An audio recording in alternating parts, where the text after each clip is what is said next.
평생을 바쳐 키운 아들이 교활한 며느리의 속삭임에 넘어가 모두가 보는 앞에서 62세 늙은 어미를 내쳤습니다. 40년의 헌신은 한순간에 짓밟렸고 저는 그저 말없는 노예일 뿐이었죠.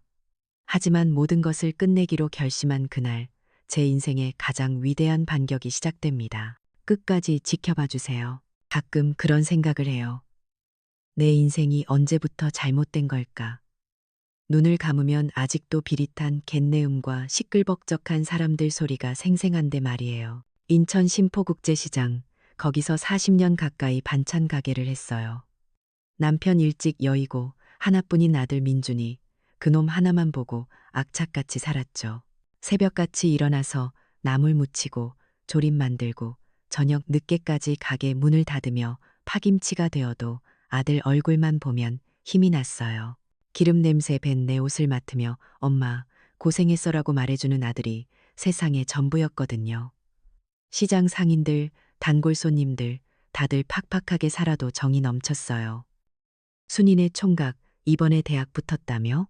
하면서 자기 자식 일처럼 기뻐해주고 반찬값 깎아달라면서도 슬쩍 손에 쥐어주던 바카스 한 병의 온기가 아직도 기억나요. 그런데 지금은요.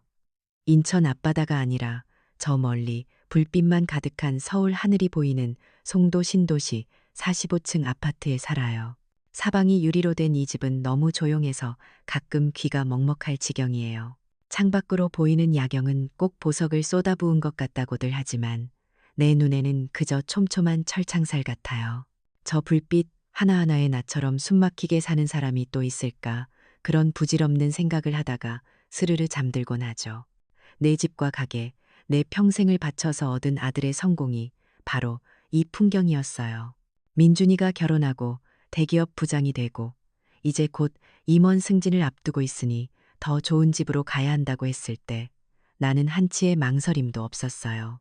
내 노후 자금, 내 인생의 마지막 자존심이었던 작은 집과 가게를 다 팔아서 아들 손에 쥐어줬죠. 어머니, 저희랑 같이 사셔야죠. 유라가 애들 돌보는 거 힘들어하는데 어머니가 와주시면 큰 힘이 될 거예요. 그 말 한마디면 충분했어요. 아들 내외 편하게 살고 예쁜 손주 지은이 진우 재롱 보면서 남은 생 보내는 게 내 마지막 꿈이었으니까요.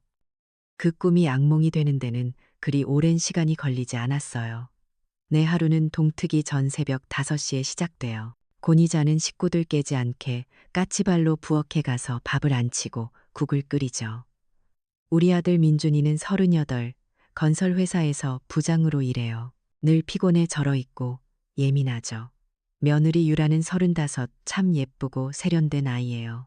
그 아이의 하루는 내가 차린 아침상 앞에서 시작되죠. 입맛이 까다로워서 국간이 조금만 안 맞아도 미간을 찌푸리거든요. 아침 전쟁이 끝나고 손주들 16살 지은이와 14살 진우를 학교에 보내고 나면 그때부터 진짜 내 일이 시작돼요. 유라는 어머니, 집에만 계시면 심심하시잖아요. 라고 말하지만 그건 곧 집에 있는 사람이 집안일 다 하는 게 당연하잖아요. 라는 뜻이었어요. 유라는 오전에 필라테스를 하러 가거나 동네 엄마들과 브런치 모임에 가요. 그 애가 현관문을 나서는 순간부터 나는 청소기를 돌리고 빨래를 하고 화장실 청소를 해요. 오후에 유라가 돌아오면 그녀는 하얀 장갑이라도 낀 사람처럼 집안 구석구석을 훑어요. 어머님, 소파 밑은 안 미셨나 봐요. 먼지가 그대로 있네. 직접적으로 화를 내는 법은 없어요. 저렇게 나긋나긋한 목소리로 은근하게 사람을 죄인으로 만들죠. 퇴근하고 돌아온 민준이는 지친 얼굴로 소파에 몸을 던져요. 그럼 유라는 기다렸다는 듯이 남편 옆에 가서 속삭이죠. 여보, 오늘 너무 힘들었지?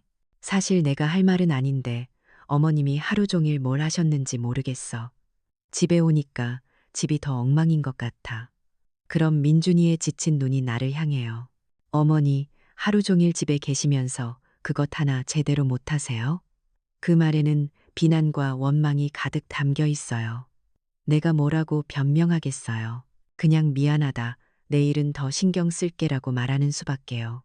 그러면 내 방으로 들어와 문을 닫아요. 그 순간만큼은 세상에 나 혼자 버려진 기분이에요. 그나마 위로가 되는 건 우리 손주들 뿐이에요. 녀석들은 꼭 밤늦게 내 방에 몰래 찾아와요.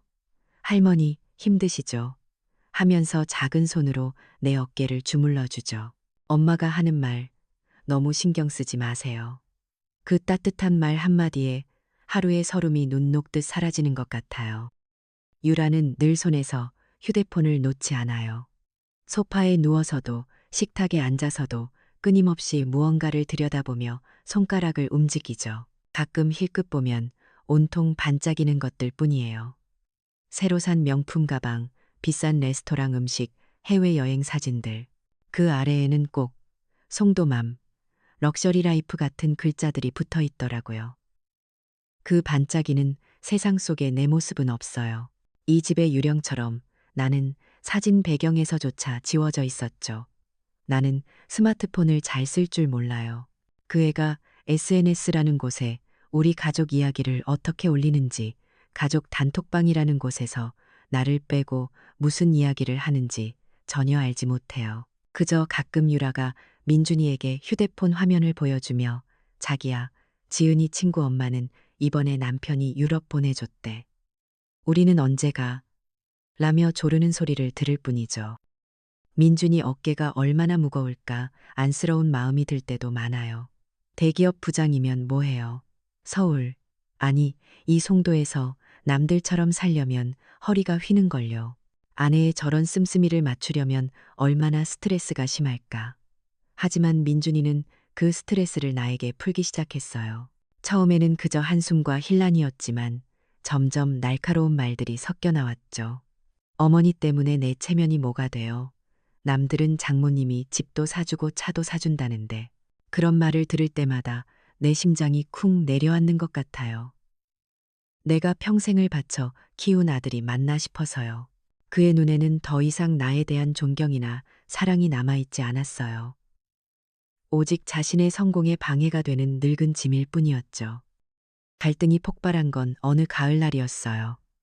찬바람이 불기 시작하니 우리 손주들 뜨끈한 밥에 김치 한 조각 올려주고 싶은 마음에 정말 오랜만에 김치를 담갔어요. 신포시장에서 제일 좋은 배추를 떼어다 하던 그 솜씨 그대로 정성을 다했죠. 맛있는 냄새가 온 집안에 퍼졌어요. 그런데 필라테스를 마치고 돌아온 유라가 현관에 들어서자마자 코를 막으며 인상을 썼어요. 어머님, 이게 무슨 냄새예요? 집안에 냄새 배잖아요. 제가 새로 산 커튼에 냄새 배면 어떡해요? 그러더니 부엌으로 와서 내가 정성껏 담가놓은 김치통을 보더니 기가 막힌다는 듯 말했어요. 이걸 다 어쩌실 거예요? 새로 들여놓은 와인셀러에 김치 냄새 배면 큰일 나요. 이거 당장 다 갖다 버리세요. 나는 너무 놀라서 아무 말도 할 수 없었어요. 내 평생의 자부심이었던 내 음식이, 아들을 키워낸 내 손맛이 저 아이에게는 그저 악취나는 쓰레기일 뿐이었구나. 내가 망연자실 서 있는데 저녁에 퇴근한 민준이가 들어왔어요. 유라는 기다렸다는 듯이 달려가 남편에게 오늘 있었던 일을 과장해서 일러 바쳤죠. 여보, 어떡해. 어머님이 집안을 온통 김치 냄새로 망쳐놨어. 저 와인셀러, 우리가 얼마나 큰맘 먹고 산 건데 모든 이야기를 들은 민준이는 피곤에 절은 얼굴로 나에게 다가왔어요. 그의 눈에는 분노가 이글거리고 있었죠. 어머니, 제발 좀 가만히 계시면 안 돼요? 왜 이렇게 일을 만드세요? 이게 다 어머니 때문이잖아요. 그는 소리를 지르며 내 어깨를 강하게 밀쳤어요. 나는 중심을 잃고 뒤로 휘청이며 벽에 부딪혔어요. 어깨에 옥신거리는 아픔보다 아들의 눈에 담긴 증오가 내 심장을 꿰뚫는 것 같았어요. 그 순간 깨달았어요. 이건 단순한 다툼이 아니구나. 언어적, 정서적 학대가 이제 물리적인 폭력으로 변했구나. 공포가 온몸을 휘감았어요. 이 보이지 않는 감옥에서 나는 과연 살아남을 수 있을까요? 아들에게 처음으로 맞았던 그날 밤 이후 집안의 공기는 멍든 내 옆구리처럼 시퍼렇고 무거워졌어요. 며칠간 민준이는 내 눈을 피했고 유라는 아무 일도 없었다는 듯이 더 살갑게 굴었죠. 그 가식적인 친절이 골마가는 상처를 바늘로 쑤시는 것처럼 아팠어요. 그러던 어느 날 저녁 유라가 거실에서 잡지를 넘겨보며 말했어요. 어머님, 저희 다음 주에 집들이에요. 민준 씨 회사분들도 오시고 제 친구들도 올 거라 좀 신경 써야 하거든요. 나는 대답 없이 고개만 끄덕였어요. 또 무슨 트집을 잡으려고 저러나 심장이 철렁 내려앉았죠. 그런데 뜻밖의 말이 이어졌어요. 요리는 최고급 케이터링 업체에 맡겼고 와인 소믈리에도 부를 거예요. 그래도 어른들 입맛을 생각해서 어머님이 갈비찜 하나만 좀 맡아주세요. 어머님 갈비찜이 최고인 건 민준 씨도 인정하잖아요. 그래야 저희도 체면이 서고요. 그 순간 멍들었던 마음 한구석에 작은 온기가 도는 걸 느꼈어요. 그래, 내가 이 집에서 아직 쓸모가 있구나. 내 아들이 내 손맛을 인정해 주는구나. 어쩌면 그날의 폭력은 정말 아들의 실수였을지도 모른다고 그렇게 부질없는 희망을 품었던 거예요. 그날부터 나는 집들이 날만 손꼽아 기다렸어요. 최고의 갈비찜을 만들기 위해 며칠 전부터 장을 보고 가장 좋은 갈비 부위를 골라 핏물을 뺐죠. 밤새워가며 배와 양파를 갈아 양념장을 만들고 정성껏 칼집을 낸 갈비에 재웠어요. 아들이 어릴 때 이 갈비찜 하나면 밥 두 그릇을 뚝딱 해치우곤 했는데 그 모습을 떠올리니 절로 미소가 지어졌어요. 이건 단순한 음식이 아니었어요. 아들을 향한 내 마지막 사랑의 증표이자 이 차가운 집에서 나라는 존재를 증명할 유일한 방법이었죠. 집들이 당일 집은 아침부터 분주했어요. 케이터링 업체 직원들이 들어와 하얀 식탁보를 깔고 번쩍이는 은식기를 세팅했죠. 오후가 되자 화려하게 차려입은 손님들이 하나둘 도착했어요. 유라는 눈부신 드레스를 입고 우아하게 손님들을 맞았고 민준이는 말끔한 정장 차림으로 사람들 사이를 오가며 비즈니스적인 미소를 지었어요. 그들은 정말 완벽하고 행복한 부부처럼 보였어요. 손님들의 대화는 온통 주식, 부동산, 그리고 골프 이야기뿐이었어요. 이번에 잭 니클라우스 골프 클럽 회원권 값이 또 올랐다면서요. 아드님은 송도 국제학교 보낸다면서요. 경쟁률이 엄청나다던데. 그들이 사는 세상은 내가 평생 살아온 세상과 너무나도 다른 곳이었죠. 나는 낡은 옷차림이 부끄러워 부엌과 거실을 오가며 조용히 시중만 들었어요. 드디어 내가 만든 갈비찜을 내놓을 시간이 되었어요. 나는 가장 아끼는 녹그릇에 따뜻한 김이 모락모락 피어나는 갈비찜을 정성껏 담아들고 거실로 나갔어요. 얘들아, 갈비찜 가져왔다. 내 목소리에 시끌벅적하던 거실에 순간 어색한 침묵이 흘렀어요. 모든 시선이 내 손에 들린 녹그릇에 집중됐죠. 그 순간 유라가 과장된 미소를 지으며 내게 다가왔어요. 그녀의 목소리는 실내악처럼 부드러웠지만 그 내용은 비수처럼 날아와 내 가슴에 밝혔어요. 어머님, 정성은 정말 감사한데요. 저희가 준비한 케이터링 음식하고는 콘셉트가 좀 맞지 않는 것 같아요. 음식 냄새가 오늘 특별히 준비한 와인 향을 해칠 수도 있으니까요. 이건 주방에 두셨다가 나중에 저희끼리 먹는 게 좋겠어요. 그 말을 이 자리에 있는 모든 사람이 들었어요. 얼굴이 불타는 것처럼 화끈거렸어요. 나는 당황해서 어쩔 줄을 몰라 뒷걸음질 쳤죠. 바로 그때였어요. 뒤에 서 있던 한 남자 손님과 어깨를 부딪히면서 내 손이 흔들렸고 갈비찜 국물 몇 방울이 짙은 갈색점이 되어 새하얀 이탈리아산 식탁보 위로 떨어졌어요. 아, 하는 짧은 탄식이 여기저기서 터져 나왔어요. 유라는 비명을 지르지 않았어요. 대신 숨막히는 침묵 속에서 세상에서 가장 실망스러운 것을 본다는 표정으로 나를 한번 그리고 남편인 민준이를 한번 쳐다봤죠. 그 눈빛이 바로 신호였어요. 중요한 사업 파트너들 앞에서 자신의 완벽한 파티를 망쳤다고 내 아들은 그렇게 판단한 거예요. 민준이는 이성을 잃고 폭발했어요. 그의 얼굴은 분노로 시뻘겋게 달아올라 있었죠. 이 여자 때문에 중요한 날 다 망쳤잖아. 당신은 대체 쓸모가 뭐야? 그는 악을 쓰며 내 손에서 녹그릇을 빼앗아 그대로 바닥에 내동댕이 쳤어요. 쨍그랑 하는 파열음과 함께 녹그릇이 찌그러지고 갈비찜이 대리석 바닥 위로 처참하게 흩어졌어요. 나는 너무 놀라 그 자리에 주저앉았어요. 하지만 그걸로 끝이 아니었어요. 민준이는 넘어진 내게 다가와 모두가 보는 앞에서 내 옆구리를 구둣발로 힘껏 걷어찼어요. 꺼져. 당장 내 눈앞에서 꺼지라고. 쿵 하는 둔탁한 소리와 함께 옆구리에 극심한 고통이 밀려왔어요. 숨이 턱 막혔어요. 차가운 대리석 바닥에 쓰러진 채 나는 고통 속에서 주변을 둘러봤어요. 수십 명의 사람들이 있었지만 아무도 나를 도와주지 않았어요. 어떤 이들은 당황한 듯 시선을 피했고, 어떤 이들은 노골적인 호기심으로, 또 어떤 이들은 경멸의 눈빛으로 나를 쳐다봤어요. 유라의 친구로 보이는 젊은 여자 몇 명은 입을 가리고 자기들끼리 속삭이며 웃고 있었어요.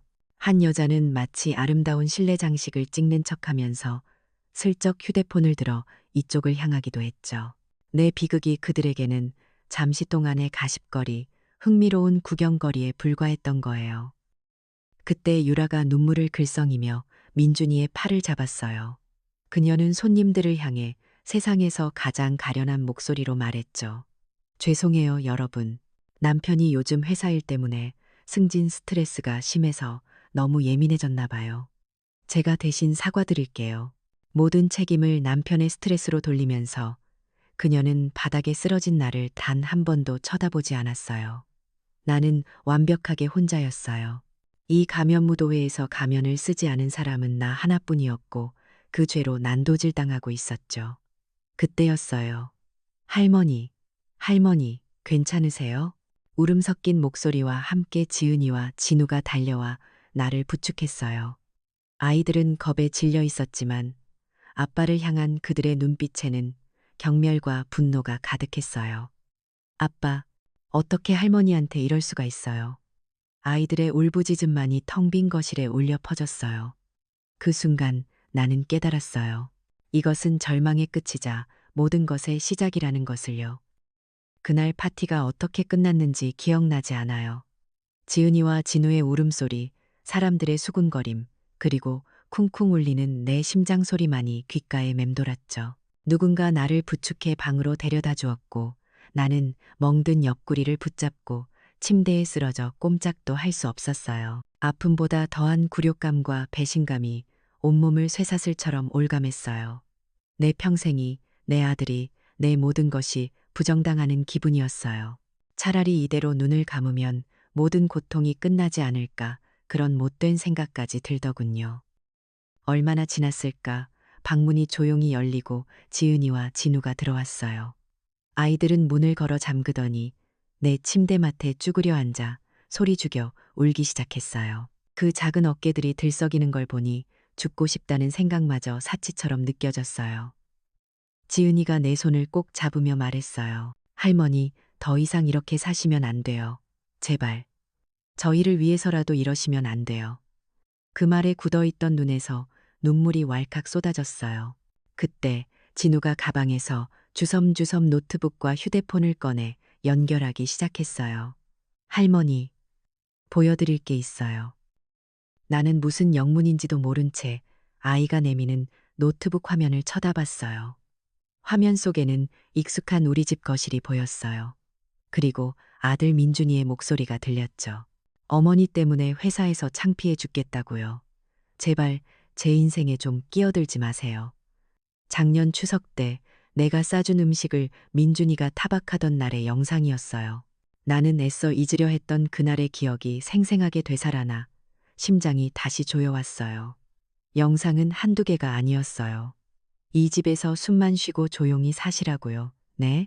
나이 드시더니 고집만 세져서 아들의 폭언이 담긴 영상들이 2년이라는 세월 동안 차곡차곡 쌓여 있었어요. 나는 몰랐어요. 내 아이들이 이 모든 상처의 순간을 가슴에 담고 있었을 줄은요. 진우는 노트북을 잠시 덮더니 이번에는 휴대폰에서 음성 파일을 재생했어요. 며느리 유라의 목소리였어요. 오빠, 어머님이 저렇게 고집 부리시니 오빠 커리어에 방해만 돼. 자꾸 옛날 방식만 고집하시잖아. 이어지는 목소리는 내 귀를 의심하게 만들었어요. 내 친구들은 시어머니가 교수님, 의사 선생님이라 여기저기서 도움도 받고 그러는데 우리는 뭐야?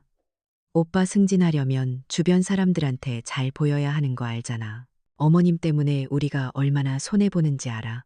아, 머릿속에서 무언가 쿵 하고 무너져 내렸어요. 내 아들의 폭력은 그저 스트레스 때문이 아니었어요. 저 아이의 교묘한 속삭임이, 저 가증스러운 위선이 내 아들을 괴물로 만들고 있었던 거예요. 내 고통은 우발적인 사고가 아니라 저들의 성공을 위해 치밀하게 계획된 정서적 전쟁이었어요. 모든 증거를 확인한 나는 충격으로 온몸이 떨렸어요. 수십 년의 희생이 한순간에 제가 되어 흩어지는 기분이었죠. 내가 평생을 바쳐 이룬 모든 것이 저들의 발밑에서 짓밟히고 있었구나. 깊은 슬픔이 파도처럼 밀려왔지만 그 파도가 휩쓸고 간 자리에는 차갑고 단단한 무언가가 남았어요. 그건 바로 분노였어요. 눈물이 멎고 떨림이 멈췄어요. 나는 아이들을 바라봤어요. 어린 것들이 얼마나 무서웠을까요? 이 모든 걸 숨죽여 기록하면서 얼마나 가슴 졸였을까요? 진우가 말했어요. 할머니, 이제 저희가 지켜드릴게요. 이 증거들이 있으니까 이제 아무도 할머니 함부로 못 대할 거예요. 그 작은 아이의 결연한 눈빛을 보며 나는 결심했어요. 더 이상 무너지지 않겠다고, 더 이상 당하고만 있지 않겠다고요. 그 후 몇 주 동안 집안은 폭풍 전야처럼 고요했어요. 나는 아무 말 없이 묵묵히 내 할 일을 했지만 더 이상 그들의 눈치를 보지 않았어요. 내 안에서 무언가 달라졌다는 걸 그들도 느꼈을 거예요. 그러다 민준이의 월급날이 되었죠. 아들은 저녁 식사 후에 내 방으로 와서 봉투를 툭 던져줬어요. 그날은 내가 미안했어요. 근데 어머니도 좀 조심했어야죠. 그 중요한 자리에서. 그건 사과가 아니었어요. 모든 책임을 내게 떠넘기는 비겁한 변명이었죠. 나는 아무 대답 없이 봉투를 받았어요. 내 결심은 더욱 굳어졌어요. 그리고 그 주 주말 저녁 식사 자리에서 유라가 입을 열었어요. 아무 일도 없었다는 듯 봄바람처럼 화사한 미소를 지으며 말했. 어머님, 다음 주에 제 친구들하고 집에서 모임 갖기로 했는데 그때 오셔서 어머님 솜씨 좀 보여주시는 건 어때요? 어머님 잡채가 예술이잖아요. 다시 나를 이용하려는 그 속셈이 빤히 들여다 보였어요. 그 순간 나는 모든 것을 끝내야 할 때가 왔음을 직감했어요. 나는 조용히 숟가락을 식탁 위에 내려놓았어요. 쨍 하는 소리가 유난히 크게 울렸죠. 이제 그만하자. 내 말에 민준이와 유라가 동시에 나를 쳐다봤어요. 나는 유라의 눈을 똑바로 보며 말했어요. 네가 내 등 뒤에서 민준이에게 무슨 말을 했는지 나는 이제 다 안다.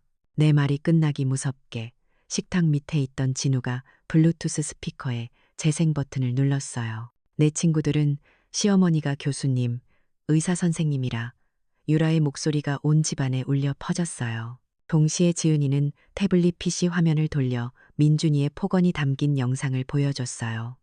민준이의 얼굴은 새하얗게 질렸고 유라의 얼굴에서는 핏기가 완전히 사라졌어요.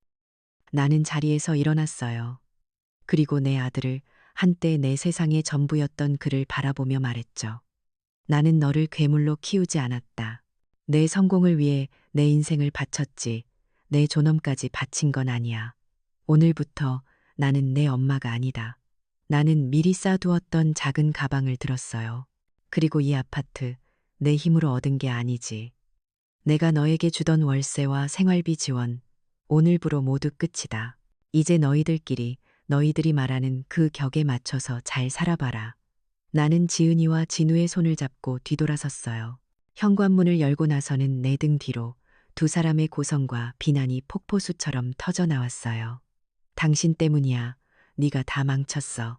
그 소리를 들으며 나는 인천 월미도로 향하는 택시 안에서 처음으로 웃었어요. 이제야 진짜 내 인생이 시작되는 기분이었거든요. 월미도의 밤바다는 생각보다 차가웠어요. 그날 밤 낡은 모텔방에서 손주들을 양옆에 눕히고 뜬 눈으로 밤을 지새웠죠. 귓가에는 갈매기 소리 대신 아들의 고함과 며느리의 비명이 맴돌았어요. 모든 걸 버리고 나왔다는 해방감도 잠시, 당장 내일 아침은 뭘 먹고 이 어린 것들을 데리고 어디로 가야 하나 눈앞이 캄캄했어요. 내 통장에는 아들에게 다 주고 남은 얼마 안 되는 돈이 전부였으니까요. 그건 가게를 팔고 남겨둔 비상금과 수십 년간 쌈짓돈처럼 몰래 모아온 적금을 합친 내 마지막 보루였죠. 며칠을 수소문한 끝에 나는 그 돈으로 인천 구월동에 작은 빌라 하나를 얻었어요. 보증금을 내고 나니 수중에 남은 돈은 얼마 없었죠. 텅 빈 집에 이불 한 채와 작은 밥솥 하나를 들여놓고 나니 그제야 내가 정말 혼자가 되었구나 실감이 나더군요. 모든 것을 잃었다는 상실감에 며칠 동안은 그저 멍하니 창밖만 바라봤어요. 밥맛도 없고 잠도 오지 않았어요. 내 인생은 실패작이라고 이 나이에 길바닥에 나앉은 신세가 되었다고 자책하며 무기력한 시간들을 보냈죠. 나를 일으켜 세운 건 역시나 우리 손주들이었어요. 녀석들은 매일 학교가 끝나면 버스를 2번이나 갈아타고 이 멀리까지 나를 찾아왔어요. 할머니, 배고파요. 할머니, 오늘 저녁은 뭐예요?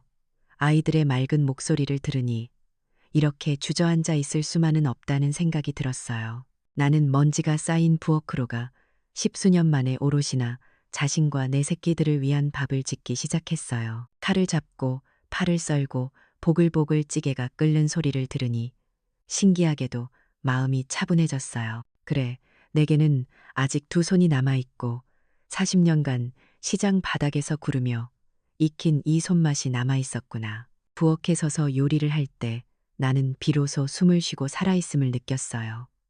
내 요리는 단순한 기술이 아니었어요. 내 정체성이자 내가 살아온 고단했던 역사가 고스란히 담긴 그 자체였죠.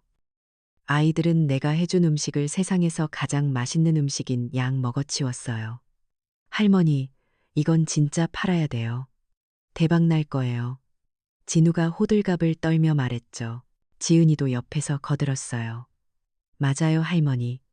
학교 앞 분식집보다 100배는 더 맛있어요. 나는 그저 아이들의 투정이 귀여워 웃어넘겼어요.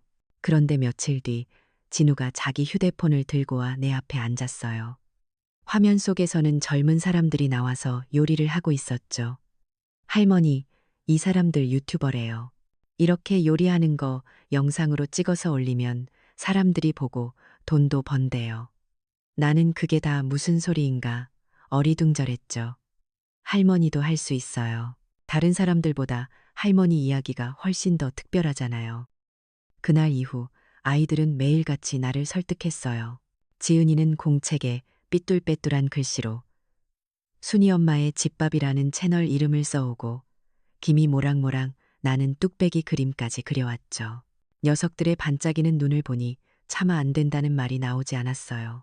평생 남을 위해 살아왔는데 나를 위해 무언가를 시작해보는 것도 나쁘지 않겠다는 생각이 처음으로 들었어요. 손주들은 나의 첫 번째 지지자이자 가장 든든한 동업자가 되어주었어요. 그렇게 나의 새로운 도전이 시작되었어요. 진우는 내게 스마트폰으로 동영상을 찍는 법을 가르쳐 주었죠. 평생 전화 걸고 받는 것밖에 몰랐던 내게는 정말 어려운 일이었어요. 화면은 자꾸 흔들리고 목소리는 염소처럼 떨렸죠. 나는 부엌에서는 왕이었지만 이 작은 기계 앞에서는 바보가 된 기분이었어요. 그래도 진우는 짜증 한 번 내지 않고 차근차근 알려주었고 지은이는 옆에서 할머니 너무 멋져요. 라며 계속해서 용기를 주었어요. 우리의 첫 영상은 김치찌개였어요. 화려한 편집도 예쁜 자막도 없었어요. 그저 낡은 냄비에 김치를 볶고 돼지고기를 넣고 보글보글 끓이는 과정이 전부였죠. 나는 카메라 렌즈를 보고 말하는 게 어색해서 그저 혼잣말처럼 중얼거렸어요. 김치는 좀신 김치가 맛있지. 돼지고기는 목살이 좋고. 그러다 나도 모르게 한마디를 덧붙였어요.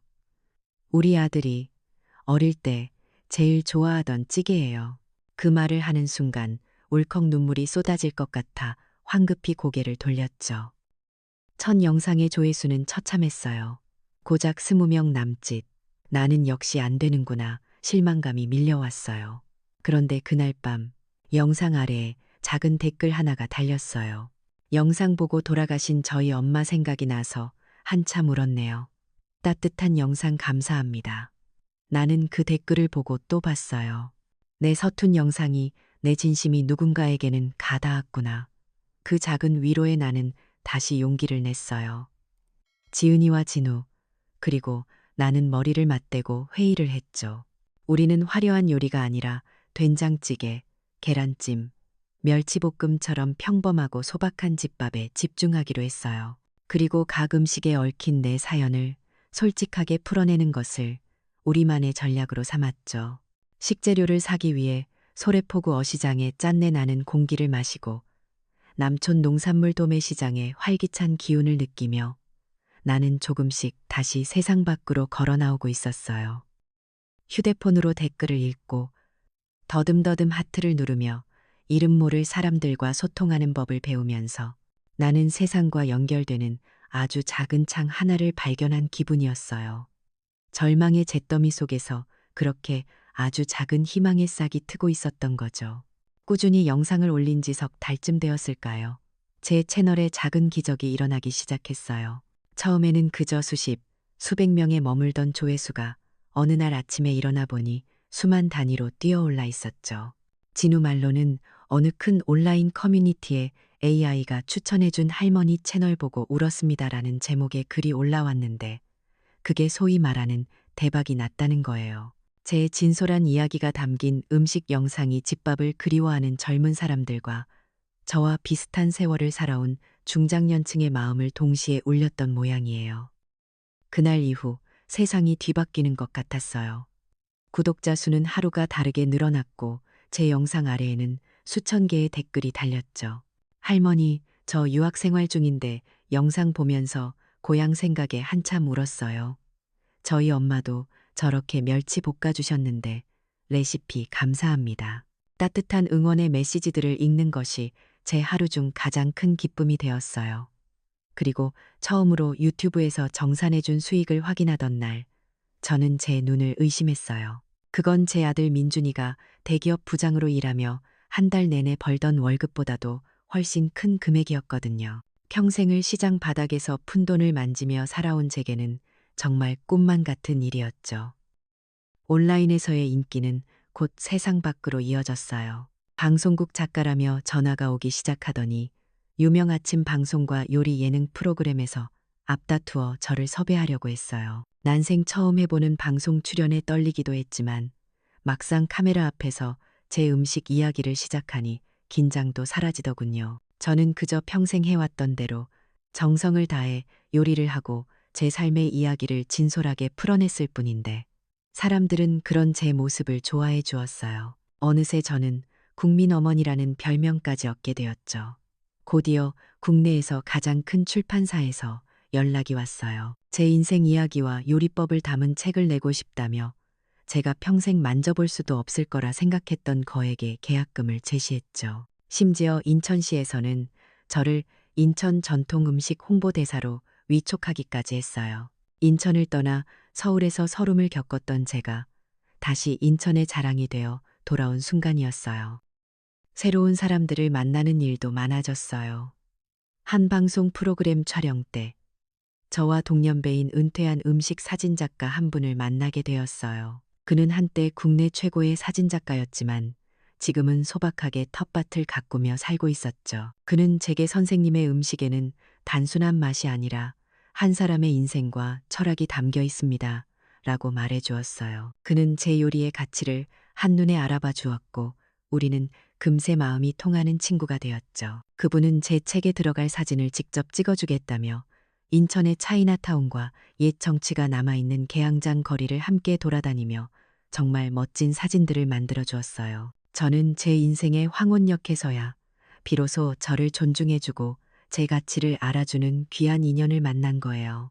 이제 저는 라이브 스트리밍이라는 걸 통해 실시간으로 사람들과 소통하고 온라인 쿠킹 클래스를 열어 제 지식을 나누기도 해요. 기술은 더 이상 제게 두려움의 대상이 아니라 세상과 저를 이어주는 든든한 다리가 되어 주었죠. 제가 이렇게 새로운 삶을 사는 동안 민준이와 유라의 삶은 나락으로 떨어지고 있었어요. 가끔 옛 이웃을 통해 소식을 전해 들었죠. 제가 매달 보내주던 돈이 끊기자 그 비싼 송도 아파트의 관리비와 월세, 아이들 사교육비를 감당하지 못해 민준이는 대출에 허덕이기 시작했대요. 돈 문제는 곧 부부싸움으로 이어졌고 유라는 매일같이 민준이를 닥달했다고 해요. 이게 다 당신 어머니 때문이잖아. 능력이 없으면 무릎 꿇고 빌기라도 하란 말이야. 결국 민준이는 회사에서도 스트레스를 이기지 못하고 큰 실수를 저질러 부장 자리에서 좌천되기까지 했다더군요. 그들의 결혼 생활은 회복 불가능할 정도로 망가져 버렸어요. 그리고 운명의 그날이 왔어요. 제 첫 요리책 출간을 기념하는 특별 생방송이 있던 날이었죠. 방송국 스튜디오는 수많은 스태프와 기자들 그리고 제 팬들로 가득 차 있었어요. 저는 곱게 한복을 차려입고 제 책에 대해 이야기하며 환하게 웃고 있었죠. 그때였어요. 인파 속에서 누군가 저를 애타게 부르는 소리가 들렸어요. 돌아본 그곳에는 제 아들 민준이가 서 있었어요. 하지만 그 모습은 제가 알던 아들이 아니었어요. 몇 달 사이에 깡마르고 얼굴은 시커멓게 죽어 있었죠. 값비싼 정장은 구겨져 있었고 눈은 절망으로 가득 차 있었어요. 민준이는 경호원들의 제지를 뿌리치고 제 앞으로 달려오더니 수많은 카메라와 사람들 앞에서 그대로 무릎을 꿇었어요. 스튜디오의 모든 소음이 순간 멎었고 모든 시선이 우리에게로 향했죠. 아들은 바닥에 엎드려 제게 울부짖었어요. 어머니, 어머니, 제가 다 잘못했어요. 정말 죽을 죄를 지었습니다. 제발, 제발, 저 좀 살려주세요. 유라와도 헤어질 수 있어요. 다 끝낼 수 있어요. 제발 예전처럼 저 좀 도와주세요. 어머니, 아들의 처절한 울음소리가 스튜디오에 울려 퍼졌어요.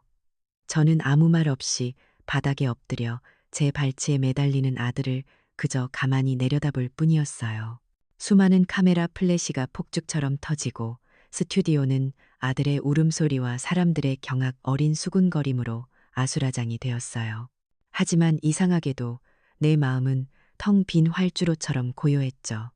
나는 바닥에 엎드려 내 발목이라도 잡을 듯 애원하는 아들을 차갑게 내려다보았어요. 측은지심보다는 저렇게 망가져버린 내 아들에 대한 깊은 슬픔이 먼저 밀려왔어요. 나는 옆에 서 있던 경호원에게 조용히 눈짓했어요. 아들을 끌어내라는 뜻이 아니었어요. 일으켜 세워달라는 의미였죠. 경호원들이 민준이의 양팔을 붙잡아 일으켰고 나는 그를 방송국 한쪽에 있는 조용한 분장실로 데려갔어요. 분장실에는 우리 둘뿐이었어요. 나는 말없이 따뜻한 차 한 잔을 타서 아들 앞에 놓아주었어요.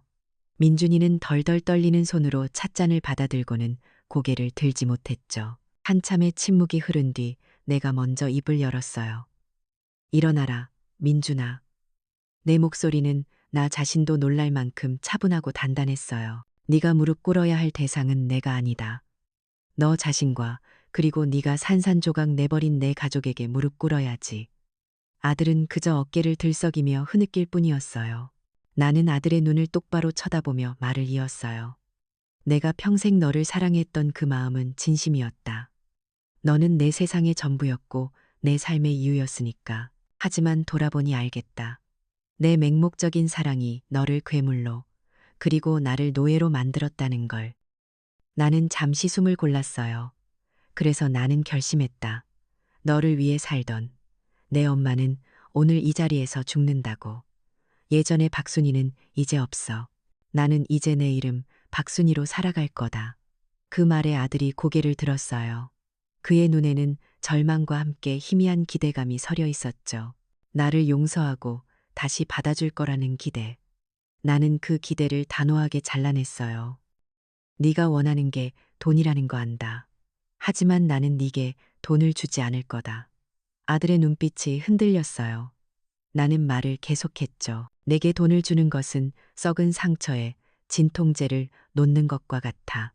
너를 또다시 망치는 길일 뿐이다.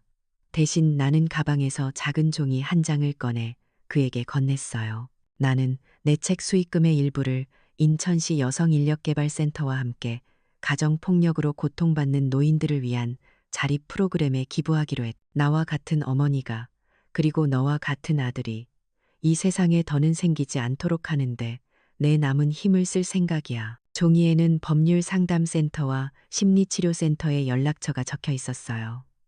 스스로 일어서는 법을 배워라. 그게 내가 내게 해줄 수 있는 마지막 모정이다. 나는 자리에서 일어났어요. 분장실 문을 열기 전 마지막으로 아들에게 말했죠. 제 인생의 모든 지혜와 고통을 담아서요. 어제와 오늘의 나는 여전히 너를 사랑하는 엄마다. 그 마음은 변치 않아. 다만 한 가지 다른 점이 있다면 이제는 나 자신을 먼저 사랑하는 법을 배웠다는 것이다. 나는 아들의 축 처진 어깨를 한 번 다독여 주었어요. 너도 이제 너 자신을 사랑하는 법부터 배우거라. 내 인생은 온전히 네가 책임져야 한다. 그리고 나는 뒤돌아보지 않고 그 방을 걸어 나왔어요. 복도를 걸어 나오는 내 등 뒤로 아들의 나직한 울음소리가 희미하게 따라왔지만 나는 걸음을 멈추지 않았어요. 몇 달의 시간이 흘렀어요. 나는 인천 영종도 바다가 한눈에 보이는 작은 언덕 위에 나만의 작업실을 마련했어요. 통유리창 너머로 인천대교의 야경이 그림처럼 펼쳐지는 곳이었죠. 한때 나를 가두었던 철창살 같던 그 불빛이 이제는 내 새로운 시작을 축복하는 별처럼 반짝였어요. 오늘은 제 두 번째 요리책에 들어갈 화보를 촬영하는 날이에요.